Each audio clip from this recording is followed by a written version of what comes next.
মালয়েশিয়ায় বসবাসরত ১৫ লাখ প্রবাসী বাংলাদেশিকে সম্মান জানাতে আন্তর্জাতিক অভিবাসী ও জাতীয় প্রবাসী দিবস উদযাপন করছে বাংলাদেশ হাইকমিশন। সেখান থেকে এই বিষয়ে আরও জানাতে যুক্ত হয়েছেন শাহরিয়ার তারেক।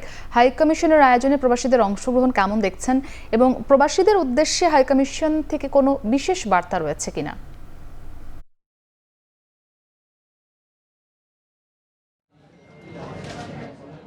মুক্তি, প্রবাসীদের অধিকার, আমাদের অঙ্গীকার, বৈষম্যহীন বাংলাদেশ আমাদের সবার, এই স্লোগানকে সামনে রেখেই কিন্তু এবারের আন্তর্জাতিক অভিবাসী এবং জাতীয় প্রবাসী দিবস উদযাপিত হচ্ছে। তারই আলোকে মালয়েশিয়াতেও এবার দ্বিতীয়বারের মতো এই দিবসটি উদযাপনের উদ্যোগ নিয়েছে বাংলাদেশ হাইকমিশন।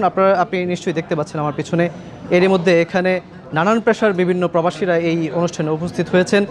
মূলত হাইকমিশনের পক্ষ থেকে যেটি বলা হচ্ছে যে আজকে যারা বিভিন্ন ক্যাটাগরিতে যারা এখানে বিভিন্ন প্রতিষ্ঠানে কর্মরত অবস্থায় কিংবা তাদের যে দক্ষতা এবং বৈধ পথে রেমিটেন্স পাঠিয়ে শীর্ষ এরকম কয়েকটি ক্যাটাগরিতে সাধারণত 18 বেশি প্রায় 19 জন প্রবাসীকে সম্মাননা দেওয়া হয়েছে। হাইকমিশন থেকে বলা হচ্ছে যে এ সকল সম্মাননা এবং এই সকল সম্মাননা প্রবাসীদেরকে বাংলাদেশে বৈধ পথে রেমিটেন্স পাঠানোর ক্ষেত্রে তাদেরকে উৎসাহিত করবে।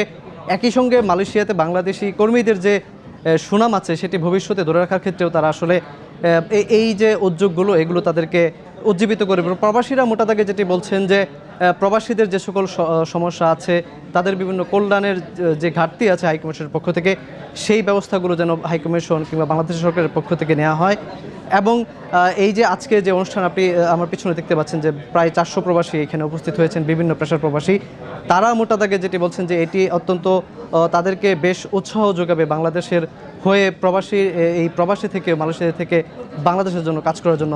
হাইকমিশন থেকে আরেকটি বার্তা দেওয়া হচ্ছে যে এই যে বৈষম্যহীন যে বাংলাদেশ এখন গড়ার সামনে বাংলাদেশ এগিয়ে যাচ্ছে, সেখানে অর্থনৈতিকভাবে বাংলাদেশকে আরও শক্তিশালী করার লক্ষ্যে যারা এখানে মালয়েশিয়াতে অবস্থান করছেন তাদেরকে যাতে বৈধ পথে মালয়েশিয়া থেকে বাংলাদেশে রেমিটেন্স পাঠায়, এই ব্যাপারটিতে সবচেয়ে বেশি জোর দিচ্ছে মুক্তি।